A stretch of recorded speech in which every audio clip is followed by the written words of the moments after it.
चलिए आज के इस सेशन में हम लोग बहुत ही महत्वपूर्ण होने वाला है मैथमेटिक्स के बच्चों के लिए जो कि समाकलन को पढ़ते हैं। देखिए समाकलन आपके लिए बहुत ही ज़्यादा इम्पॉर्टेंट है और अवकलन और समाकलन यदि आपका तैयार है अच्छे से तो समझ लीजिए कि पेपर का जो 60% हिस्सा है वो अवकलन और समाकलन से ही भरा हुआ है। ठीक है ना। तो समाकलन यहाँ पर जिसको हम लोग इंटीग्रेशन बोलते हैं, देखिए इंटीग्रेशन। ठीक है, इंटीग्रेशन का मतलब क्या होता है, समाकलन का मतलब क्या होता है। समाकलन में क्या करते हैं, किसी भी चीज़ों को हम लोग इकट्ठा करते हैं। मैंने बताया था कि जो अवकलन होता है, अवकलन का मतलब क्या होता है, कोई चीज़ कितनी तेज़ी से टूट रही है, क्या हो रहा है, टूट रहा है। जबकि अवकलन में क्या हो रहा है, टूट रहा है। जबकि समाकलन में क्या हो रहा है, जुड़ रहा है। तो समाकलन का मतलब जस्ट अपोजिट होता है किसका, अवकलन का। और अवकलन जो होता है वो समाकलन का अपोजिट होता है। ठीक है ना। तो यहाँ पर जैसे आप सभी लोगों ने कुछ बेसिक फार्मूले देखे थे। यहाँ पर देखिए फार्मूला का खेल है। जैसे त्रिकोणमिति है, जिसको त्रिकोणमिति अच्छे से पता है समझ लीजिए उसके लिए वो त्रिकोणमिति कुछ भी नहीं है। जिसको फार्मूलों का अच्छे से ज्ञान है तो बस खाली फार्मूले का यूज उसको पता थोड़ा चल जाएगा तो त्रिकोणमिति को समझ लीजिए उसके कब्जे में है। उसी तरीके से आपका इंटीग्रेशन और डिफ्रेंसिएशन यानी अवकलन और समाकलन भी उसी बेस पर है कि सीधा सीधा है आपका। अगर अभी फार्मूला आपके बस में है, कब्जे में है, थोड़ा बहुत बेसिक चीज़ें जान रहे हैं तो समझ लीजिए आपको कोई दिक्कत नहीं होगी करने से, सवालों को करने में। ठीक है, तो हम लोग उससे कुछ बेसिक फार्मूले को समझेंगे। यहाँ पर देखिए, यहाँ पर जब हम लोग समझते थे, यहाँ पर जैसे यहाँ पर देखिए पहला फार्मूला हम लोग लिखने चल रहे हैं। यहाँ पर आप फार्मूले लिख भी लेंगे, आपके पूरा बाकायदे भरा हुआ है बुक में। dx जैसे ये डिफ्रेंसिएशन वाला फार्मूला था आप लोगों का, डिफ्रेंसिएशन वाला, तो इसको हम लोग कह रहे थे क्या कि n आगे आ रहा था और x पावर क्या हो रहा था, n-1 हो रहा था। यही हो रहा था ना, n आगे आ रहा था और x पावर क्या हो रहा था, n-1। ठीक है, लेकिन यदि यहाँ पर आप लोग को मिल जाए इंटीग्रेशन में और यहाँ पर देखिए d बटे में dx था, यहाँ पर क्या है, d बटे में dx था, तो इसका काम अब डिफ्रेंसिएशन में था और इंटीग्रेशन में इसका काम नहीं होगा। इंटीग्रेशन में देखिए काम क्या होता है, ये ऐसे होता है, एक आर्क को ऐसे मिलेगा, इसको ले जाके लटका देना है, ऐसे ही घुंडी की तरह आपको मिलने वाला है। तो ये चीज़ें मिलेंगी आपको इंटीग्रेशन में। अब देखिए यहीं पर हम लोग लिखने जा रहे हैं। तो यहाँ पर जब होगा आपका dx पावर n बटे में dx का क्या होगा, यहाँ पर देखिए इंटीग्रेशन dx पावर n बटे में dx का इंटीग्रेशन क्या होगा आप लोगों का। देखिए जब इसको हम लोग करेंगे x पावर n dx का ना, x पावर n dx का, देखिए इंटीग्रेशन क्या होगा। तो जब इसका करेंगे हम इंटीग्रेशन तो देखिए यहाँ पर क्या होता है, x पावर हो जाएगा n+1 बटे में n+1 और प्लस लिख देते हैं यहाँ पर कांस्टेंट c हम लोग। ठीक है ना, यहाँ पर इंटीग्रल अगर रहेगा x पावर n dx का अगर, तो देखिए ये सिंबल होता है यहाँ पर dx। ये d जो होता है वो इस ये जो चिन्ह दिया गया इंटीग्रल का वो से समाप्त हो जाता है। जैसे इसी का करना रहेगा, केवल इंटीग्रल dx का करना रहेगा, इंटीग्रल dx का करना होगा तो करेंगे जब इसको तो देखिए इससे खत्म हो जाएगा और x प्लस क्या होगा, c इसका आंसर हो जाएगा। ठीक है, तो यहाँ पर जब आप आगे बढ़ेंगे देखिए integral x power n dx का क्या होगा, तो x पावर n+1 बटे में n+1 प्लस c होता है। जैसे कोई भी सवाल आपको मिले, अब सवालों को पहले देखना बहुत ज़रूरी है। या कोई भी जैसे आप लोग को मिला था cos x का जैसे डिफ्रेंसिएशन क्या हो रहा था, उधर जब यहाँ पर sin x का डिफ्रेंसिएशन आप पढ़ रहे थे तो sin x का डिफ्रेंसिएशन क्या होता है, cos x। अब सवालों को देखिए यहाँ पर एक बार समझिए। और ये कांस्टेंट का मतलब क्या है, ये बहुत जरूरी है समझना। कांस्टेंट टर्म का मतलब क्या है, समझ रहे हैं। मैंने ये बताया कि जो डिफ्रेंसिएशन होता है वो जस्ट इंटीग्रेशन का क्या होता है, उल्टा होता है, और जो इंटीग्रेशन होता है वो जस्ट क्या होता है, डिफ्रेंसिएशन का उल्टा होता है। तो कैसे होता है इसको आइए जानिए। मैं इसको समझाऊंगा छोटे से एक क्वेश्चन के माध्यम से। देखिए एक छोटा मैं क्वेश्चन ले रहा हूं यहाँ पर, इसके माध्यम से समझ लीजिए आप लोग। देखिए y इज इक्वल टू क्या लिखा, y इज इक्वल टू लिखा हुआ है यहाँ पर x पावर 3 प्लस 5 लिखा हुआ है ना। y इज इक्वल टू कितना लिखा हुआ है, x पावर 3 प्लस 5। ठीक है, अब हम लोग को इसका डिफरेंशिएशन करना है। क्या करना है, डिफरेंशिएशन। दोनों में अंतर समझ में आ गया तो समझ लीजिए अवकलन और समाकलन कुछ भी नहीं है। तो यहाँ पर देखिए जब हम लोग करेंगे इसका अवकलन करने जा रहा हूँ मैं इसका, तो देखिए यहाँ पर क्या आ जाएगा, x के सापेक्ष क्या करने पर, सापेक्ष अवकलन करने पर, क्या करने पर, अवकलन करने पर, अवकलन करने पर। जब आप अवकलन करेंगे यहाँ पर देखिए तो इसको क्या लिखेंगे, dy बटे dx, dy बटे dx। ठीक है, और प्लस इज इक्वल टू क्या करेंगे यहाँ पर, जब देखिए x पावर 3 को डिफरेंशिएट करेंगे तो 3 कहाँ चला आएगा, आगे चला आएगा, तो 3 आगे आएगा और x पावर कितना होगा, 3 में से घट जाएगा तो बचा ये 2, और प्लस ये कांस्टेंट टर्म जो था वो क्या हो गया, 0 हो गया। जो कांस्टेंट टर्म था वो क्या हो गया है, 0 हो गया है। तो अब देखिए ये हो गया हम लोग का डिफरेंशिएशन। dy बटे में dx जो था वो क्या आ चुका है, 3x² आ चुका है। क्या आ गया, 3x²। ये हम लोग का आंसर है। ठीक है, अब हमने ये कहा कि भैया देखिए ये हम लोग का तो हो गया डिफ्रेंसिएशन, लेकिन अब हम सोच रहे हैं कि इसी को हम डिफ्रेंशिएट करके फिर से इंटीग्रेट करके इसी चीज़ को पा जाए। देखिए यहाँ से आप यहाँ पहुँचे, अब यहाँ से हम लोग को यहाँ पहुँचना है, और यहाँ से यहाँ आना डिफ्रेंसिएशन, और यहाँ से वहाँ पहुँचना क्या है, इंटीग्रेशन है। अब देखिए कैसे होता है ये, इस चीज़ को मैं मिटा रहा हूँ। यहाँ पर डिफरेंशिएशन वाले फॉर्मूला देखिए यूज किया गया इसमें n(x⁻n-1) वाले के माध्यम से। अब देखिए इसी का इंटीग्रेशन मैं कैसे करने जा रहा हूँ, बहुत आसान है, बहुत ईजी है।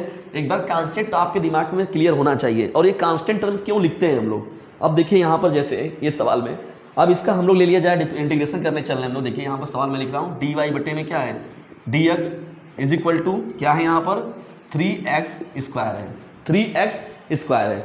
तो देखिए dy बटे में dx is equal to 3x² है, इसका हम लोग क्या करना है, इंटीग्रेशन। तो चलिए करते हैं इस सवाल का इंटीग्रेशन। हम लोग को इसको लेके चलना है, इसको प्राप्त करना है, ठीक ना।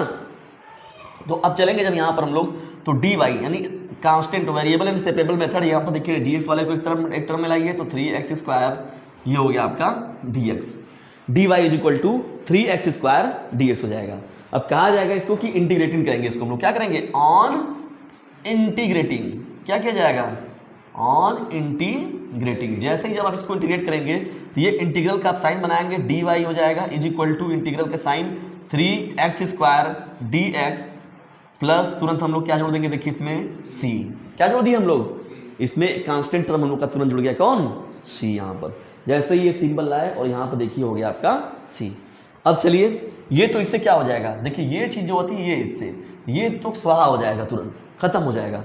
तो यहाँ पर क्या बचेगा आपका, y बचेगा, y इज इक्वल टू, यहाँ पर देखिए क्या होगा, 3 कांस्टेंट टर्म है, इसको बाहर रखिए, x पावर कितना होगा, अब देखिए ये बताया गया था आप लोग को कि जब भी रहेगा x पावर n+1 बटे में n+1, तो यहाँ पर जब आप करेंगे तो यहाँ हो जाएगा 2+1 बटे में 2+1 और प्लस ये c जो है आपका वो रहेगा।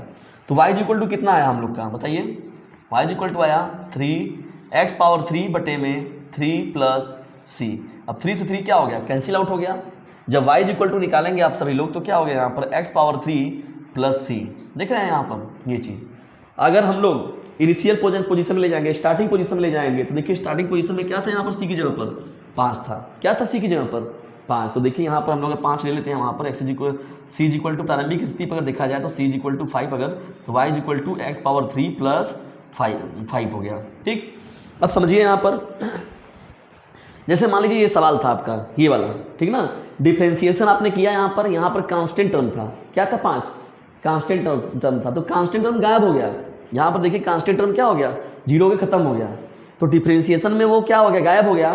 तो अब इंटीग्रेशन में वो कैसे हम लोग फिर उसको पाएंगे, तो इसीलिए मान कर चलते हैं हम लोग कि कोई ना कोई इंटीग्रेशन जब हम लोग करेंगे तो वहाँ कोई ना कोई एक कांस्टेंट टर्म छूटा रहेगा, जो कांस्टेंट टर्म को क्या किया जाएगा, वापस लिया जाएगा। इसको अगर आपको पढ़ना होगा, जैसे केमिस्ट्री आप पढ़ते हैं प्रथम सिद्धांत, जो केमिस्ट्री में जब आप पढ़ते हैं यहाँ पर प्रथम कोटि की अभिक्रिया, द्वितीय कोटि की अभिक्रिया, तृतीय कोटि की अभिक्रिया का समाकलन रूप, तो उसमें कहते हैं प्रारंभिक स्थिति पर।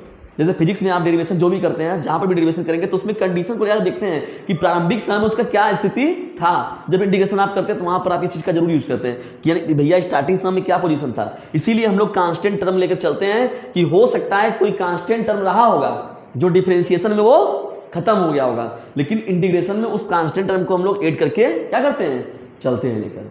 समझ आया ना। इसीलिए देखिए बहुत बड़ा कंफ्यूजन है। सभी लोग से आप पूछ लेंगे भैया आप बताइए, देखिए जैसे पूछा गया आप सभी लोगों को कि डी साइन एक्स का डिफरेंशिएशन क्या होगा, तो आप बता देंगे तुरंत भैया कॉस एक्स होता है।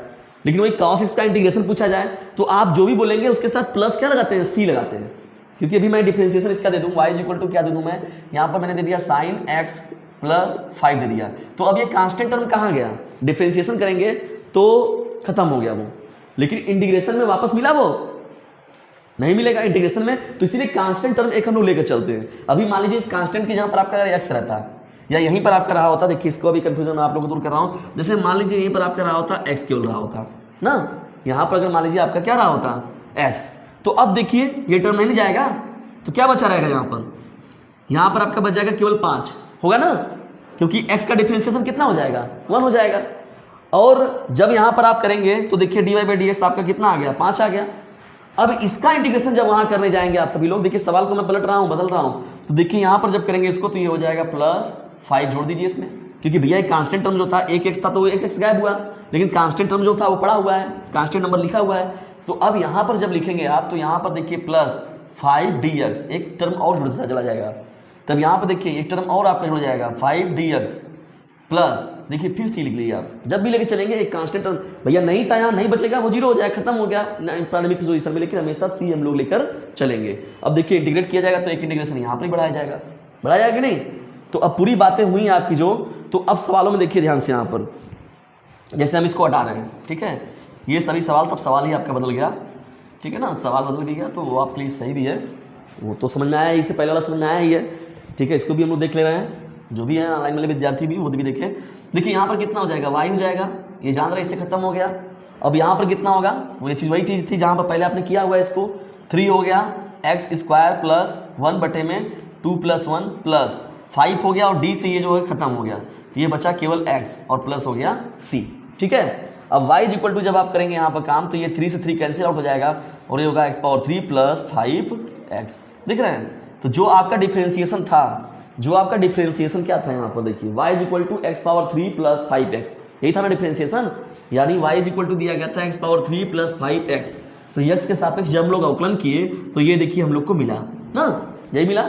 जब हम लोग इसका करेंगे तो x³ है तो 3 आगे चला जाएगा, और यहाँ पर पावर पे क्या होगा, 2 3 है तो 3 में से 1 घटा के लिखा जाएगा, फार्मूले में हम जानते हैं अवकलन वाले में।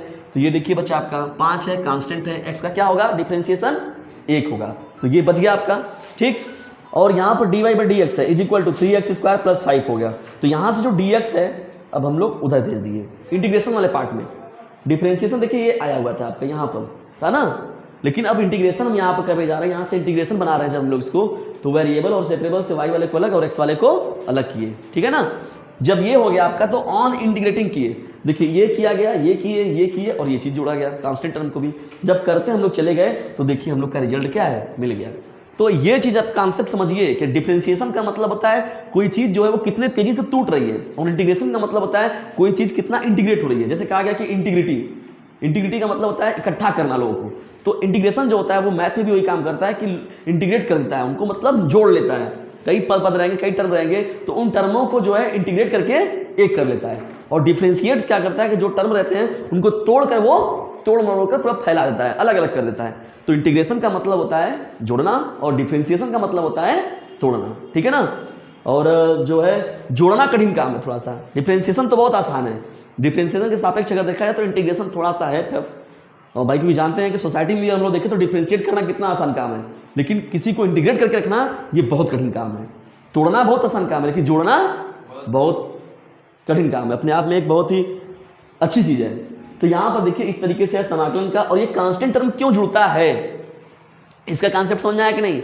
जो भी कांस्टेंट टर्म जुड़ रहा है, ये टर्म कहाँ से आ रहा है, क्यों आ रहा है, जो हम लोग फिजिक्स में ले जाकर क्यों देखते हैं या केमिस्ट्री में ले जाकर क्यों हम लोग उसके प्रारंभिक पोजीशन पर चेक करते हैं। तो इसीलिए देखिए सी जब मानते हैं वहां पर हम लोग, तो उसको प्रारंभिक पोजीशन में ले जाकर चेक करते हैं कि वहां पर सी क्या रहा होगा, या उस समय कांस्टेंट टर्म कौन सा था। जैसे मैंने एक कांस्टेंट टर्म लेके आप लोग को प्रूव करके पूरा दिखाया अच्छे से, ठीक है ना। उसको आप लोग अगर वीडियो में बीच में स्किप करके वहाँ पर रोक के उसे आप खींच भी सकते हैं, उसका ऐसे रिजल्ट मार सकते हैं, जिससे पहले वाला सवाल हुआ था पूरा। तो एकदम इजी तरीके से इंटीग्रेशन समाकलन है। फिर उसके बाद है आप लोग का डिफिनिट इंटीग्रल है। फिर यूज ऑफ इंटीग्रल कहाँ पर है, कहाँ का इसका यूज होता है। और यहाँ पर प्रतिस्थापन वाला है, सब्स्टिट्यूशन वाला जो होता है, इंटीग्रल बाई सब्स्टिट्यूशन क्या होता है, और इंटीग्रल का डिफिनिट इंटीग्रल क्या होता है, ये ना। ये तो इनडिफिनिट इंटीग्रल है, अनिश्चित समाकलन है। लेकिन डिफिनिट का मतलब होता है जिसमें कि देखिए अब यहाँ पर जब हो गया तो भैया नीचे कुछ रहेगा और ऊपर भी कुछ रहेगा, जिसको हम लोग बोलते हैं क्या, लोअर लिमिट और अपर लिमिट। बाउंड्री मार दिए कि भैया इससे बाहर नहीं जाना है, यहीं से यहीं के बीच में आप कूदिए जितना कूदना है, जितना खेलना है, ठीक है ना। तो ये जब हम काम कर देते तो उसको हम लोग कहते हैं क्या कि भैया ये डिफिनिट इंटीग्रल हो गया। लेकिन अभी ये फ्री है, देख रहे हैं, लोअर लिमिट अपर लिमिट पर कुछ लिखा नहीं गया है। वही हम यहाँ पर लिख दें 1, यहाँ पर लिख देगा 2।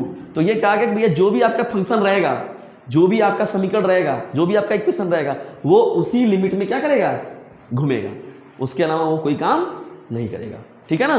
तो ऐसे इस चीज़ का देखना। और कांस्टेंट टर्म भी वहाँ पर से हम लोग ले लेते हो क्योंकि वो हमारा काम फिक्स हो जाता है। देखिए एक चीज़ जो था, जो प्लस सी वाला कॉन्सेप्ट है, वो आप लोग को समझ में आया कि नहीं। कांस्टेंट वाला जो टर्म, कांस्टेंट टर्म क्यों जुड़ रहा था, ठीक है ना। तो कांस्टेंट टर्म का ये जो है क्यों जुड़ा जाता है, इंटीग्रेशन में हमेशा हम लोग को जोड़कर बताना होता है कि भैया प्लस सी।